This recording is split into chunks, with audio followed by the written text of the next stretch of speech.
بالله من الشيطان الرجيم.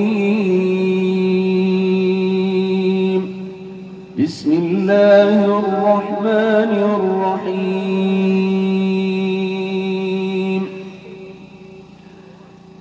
وإذ قال إبراهيم رب اجعل هذا البلد آمنا واجنبني وبني أن نعبد الأصنام. رب إنهن أضللن كثيرا من الناس فمن تبعني فإنه مني ومن عصاني فإنك غفور رحيم. ربنا إني أسكنت من ذريتي بواد غير ذي زرع عند بيتك المحرم ربنا ليقيموا الصلاة فاجعل أفئدة من الناس تهوي إليهم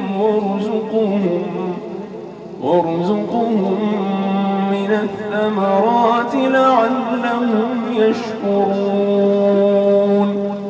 ربنا إنك تعلم ما نخفي وما نعلن وما يخفى على الله من شيء في الأرض ولا في السماء. الحمد لله الذي وهب لي على الكبر إسماعيل وإسحاق إن ربي لسميع الدعاء.